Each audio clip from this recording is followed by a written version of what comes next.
दोस्तों, अगर आप Bharat, Pakistan, Singapore, Malaysia, Brunei, Saudi Arab और जेरूसलम जैसी जगहों पर कभी जाते हैं तो इस वीडियो में मैं आपको बता रहा हूँ इन जगहों पर बने हुए कुछ प्रसिद्ध मस्जिदों के बारे में जहाँ पर भी आपको एक बार जरूर जाना चाहिए। जामा मस्जिद, दिल्ली, इंडिया। जामा मस्जिद का इतिहास अपने आप में बहुत महत्व रखता है। इस मस्जिद को बनवाने का सपना मुगल बादशाह शाहजहां ने देखा था।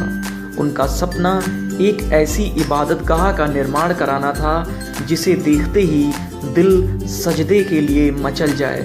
तो शाहजहां की इस बात को ध्यान में रखते हुए 6 अक्टूबर सन 1650 को मस्जिद बनाने का काम शुरू कर दिया गया। करीब 5000 मजदूरों ने 6 साल तक इस मस्जिद के एक एक पत्थर को तराशा और चमकाया और फिर आखिरकार हजारों टन पत्थर और करीब 10 लाख के खर्चे के बाद ये आलीशान इमारत वजूद में आई।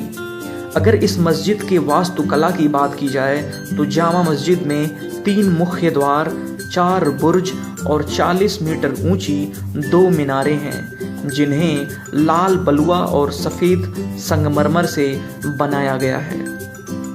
जामा मस्जिद की मीनारों में 5 मंजिलें बनी हुई हैं। यहाँ की सभी इमारतों को बेहतरीन मुगल कालीन हस्तलिपि से बहुत ही खूबसूरती से तराशा गया है। इस मस्जिद के निर्माण के बाद इस बेजोड़ मस्जिद का नाम रखा गया मस्जिद जहानुमा, यानी पूरी दुनिया को देखने वाली मस्जिद। इस मस्जिद में एक साथ 25,000 लोग नमाज अदा कर सकते हैं। आज वक्त के साथ जामा मस्जिद का दबदबा भी बढ़ रहा है।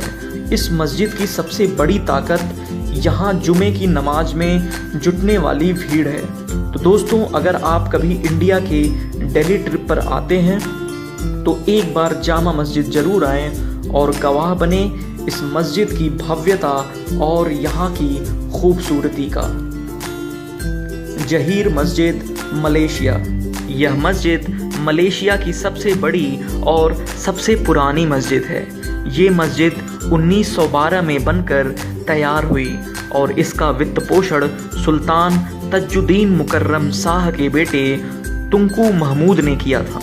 इसका डिजाइन स्वर्गीय सुल्तान मोहम्मद जिबा जैनल आबिदीन द्वितीय से प्रेरित था। इस मस्जिद पर बने काले रंग के 5 बड़े गुंबद इस्लाम के 5 पिलर माने जाते हैं। सुल्तान मस्जिद, सिंगापुर। सिंगापुर की सुल्तान मस्जिद यहाँ के सबसे महत्वपूर्ण मस्जिदों में से एक है। सिंगापुर की सुल्तान मस्जिद का नाम यहाँ के सुल्तान हुसैन शाह के नाम पर रखा गया था। इस मस्जिद का निर्माण पहली बार सन 1820 में हुआ था, लेकिन लगभग 1 सदी बाद ही इस मस्जिद की मीनार ढह गई थी।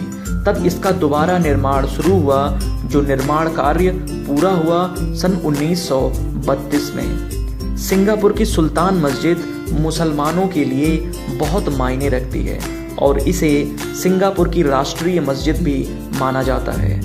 इस मस्जिद की खूबसूरती की जो सबसे बड़ी बात है वो है इसके पूरब और पश्चिम के गृह मुख के ऊपर बनी प्याज की आकृति के 2 गुंबद जो अर्ध चंद्रमा के समान दिखाई देते हैं। तो अगर आपका कभी सिंगापुर जाना हुआ तो इस खूबसूरत मस्जिद को देखने एक बार जरूर जाइएगा और यकीन मानिए जिस शांति और सुकून का एहसास आपको इस मस्जिद में होगा वो शायद ही आपको कहीं और मिल पाए। सुल्तान अहमद मस्जिद, इस्तांबुल, टर्की। इसे नीली मस्जिद के नाम से भी जाना जाता है और इसका कारण है इस मस्जिद की आंतरिक और बाहरी दीवारों पर लगे नीले रंग के पत्थर। ये मस्जिद आज इस्तांबुल की ऐतिहासिक धरोहरों में शामिल है और इसका कारण है इस मस्जिद की खास बनावट, जिसका आइडिया इस्लाम में मिलते कुछ पौराणिक कथाओं से लिया गया।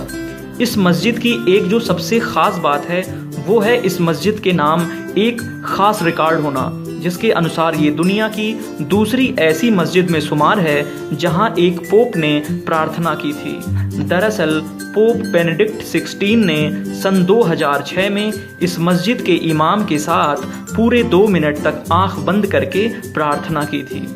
अब आइए जानते हैं इस मस्जिद की खूबसूरत वास्तुकला के बारे में। इस मस्जिद के अंदर की दीवारों को लगभग 20,000 टाइल्स से बहुत ही खूबसूरती के साथ सजाया गया है, जिसे देखकर किसी के भी जहन में प्राचीन काल के खूबसूरत आर्किटेक्चर की याद ताज़ा हो जाए। इस मस्जिद में शीशे की 200 से ज़्यादा खिड़कियां हैं और इसे खास इस बात को ध्यान में रखकर लगाया गया है ताकि इस मस्जिद के अंदर प्राकृतिक प्रकाश और हवा भरपूर मात्रा में आ सके। इस मस्जिद के वास्तुकला की एक और ख़ास बात यह है कि यहाँ की बनावट, जिससे जब यहाँ के इमाम भाषण देने के लिए खड़े होते हैं तो मस्जिद के हर कोने और हर जगह से लोग इमाम को बड़ी आसानी से देख और सुन सकते हैं। मस्जिद अल हरम, सऊदी अरब। इस्लाम के सबसे पवित्र स्थान काबा को पूरी तरह से घेरने वाली अल हरम मस्जिद सऊदी अरब के मक्का शहर में है और ये दुनिया की सबसे बड़ी मस्जिद है। दुनिया भर के मुस्लिम नमाज पढ़ते हुए अपना मुख काबे की तरफ करते हैं और हर मुस्लिम पर यह अनिवार्य भी है कि अगर वह इसका जरिया रखता हो तो जीवन में कम से कम एक बार यहाँ हज पर आएं और काबा की परिक्रमा करें। अगर यहाँ अंदर और बाहर की नमाज पढ़ने की पूरी जगह को देखा जाए तो मस्जिद के वर्तमान ढांचे का कुल क्षेत्रफल लगभग 3,56,800 मीटर स्क्वायर यानी कि लगभग 88.2 एकड़ है, जिसमें हज के दौरान 40 लाख तक लोग इकट्ठे हो सकते हैं।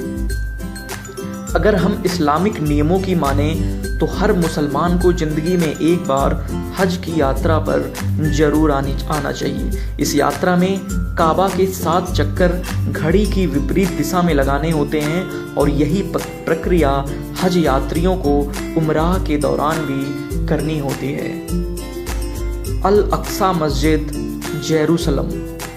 सोने के गुंबद वाली 717 ईस्वी में बनी यह मस्जिद आज पूरे विश्व में विश्वविख्यात है और ये इस्लाम की तीसरी सबसे महत्वपूर्ण मस्जिद भी है। हालांकि इस मस्जिद के बारे में ये भी कहा जाता है कि इसका एक हिस्सा यहूदी धर्म का पूजनीय स्थल हुआ करता था, लेकिन फिलहाल ये एक विवाद का मुद्दा है। यह मस्जिद लगभग 35 एकड़ एरिया में फैली हुई है। सुल्तान उमर अली सैफुद्दीन मस्जिद, ब्रुनेई। ब्रुनेई में स्थित सुल्तान उमर अली सैफुद्दीन मस्जिद एक शाही मस्जिद है जिसे ब्रुनेई के सुल्तान ने बनवाया था और अपनी खूबसूरती के कारण आज ये मस्जिद विश्व की सबसे खूबसूरत मस्जिदों में गिनी जाती है और पूरे विश्व भर से पर्यटक इस खूबसूरत और बेमिसाल मस्जिद को देखने ब्रुनेई आते रहते हैं। यह मस्जिद पूरी तरह सन 1958 में बनकर तैयार हुई थी। अगर इस मस्जिद के वास्तुकला की बात की जाए तो ये मस्जिद आधुनिक इस्लामिक वास्तुकला का एक बेहतरीन उदाहरण है। इस मस्जिद का प्रमुख गुंबद सोने का बना हुआ है जो इसकी खूबसूरती में 4 चांद लगा देता है और इस मस्जिद पर ऐसी भव्य नक्काशी की गई है जो अपने आप में किसी अचरज से कम नहीं है। वर्तमान समय में यह मस्जिद ब्रुनेई की भव्य इमारतों में से एक है। तो दोस्तों, अगर आपको हमारा ये वीडियो पसंद आया तो लाइक करें, कमेंट करें, हमारे चैनल को सब्सक्राइब करें और साथ ही साथ सब्सक्राइब के बगल में दिए गए बेल बटन को भी क्लिक कर दें ताकि हमारे चैनल पर अपलोड होने वाली सारी वीडियोस का नोटिफिकेशन आपको मिलता रहे।